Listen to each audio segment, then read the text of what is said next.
O luto perinatal é uma das coisas que a nossa sociedade mais tem dificuldade de falar sobre e de lidar, né? É como se tentasse, assim, fazer com que essa situação nunca tivesse acontecido, que aquele bebê nunca tivesse existido, né? E a ideia é que a gente possa fazer justamente o contrário, né? Que a gente dê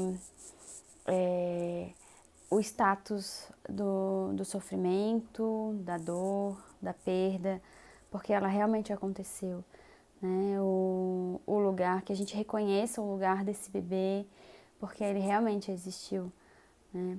E a gente nunca vai ter, assim, a dimensão exata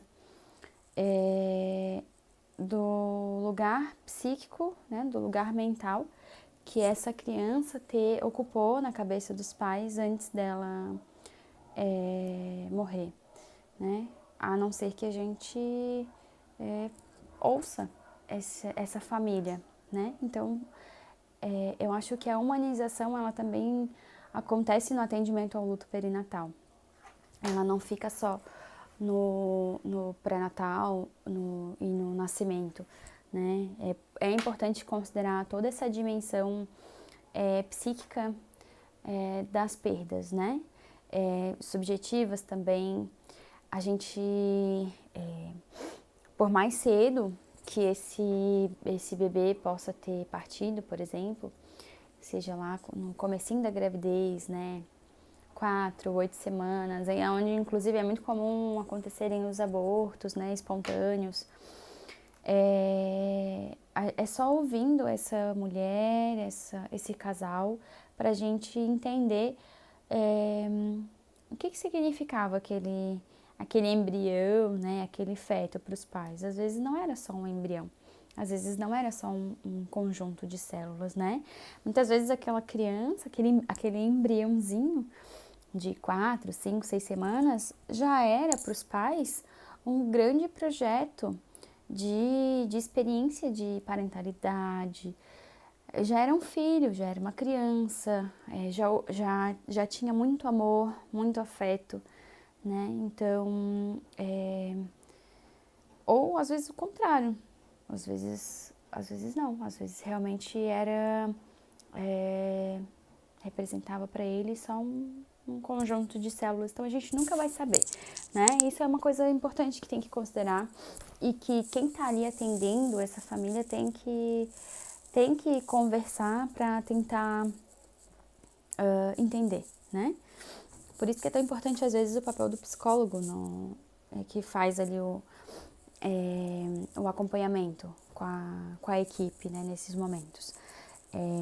Talvez o preparo dos outros profissionais seja outro, né? Eu fiquei pensando que psicólogo, psicanalista, eles têm justamente esse papel, assim, de contribuir para que se consiga dizer o indizível, né? Sobre aquela dor, sobre aquela perda, aquele sofrimento, sobre aquela criança, né? Onde às vezes não tem muitos outros espaços para se falar sobre isso, ou não se consiga, né? E que como é importante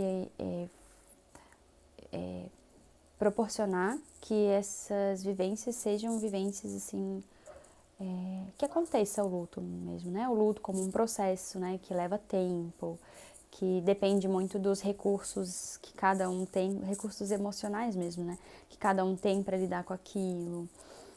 A história de cada um, né? A história de conflitos familiares, de separações, aquelas histórias assim que são meio que engavetadas, né? Tudo isso pode piorar ainda mais esse momento tão grande de crise, né, para os casais. Justamente por ser uma crise muito grande, outra coisa também que a gente precisa considerar nessas situações é que é muito importante ter um cuidado muito grande com as palavras que são ditas, né? Com os gestos, os toques, os olhares, porque é uma coisa muito comum que acontece dessa família nunca mais esquecer o jeito que elas foram tratadas nesse período, né? Da perda, enfim, da internação, quando tem que fazer talvez uma curetagem, ou uma indução de parto, ou uma cesárea, né? E o luto perinatal também não é só perda gestacional, né? Pode ser que seja um nenenzinho que morre, né, algumas horas depois do parto, ou até mesmo no caso de morte materna, né?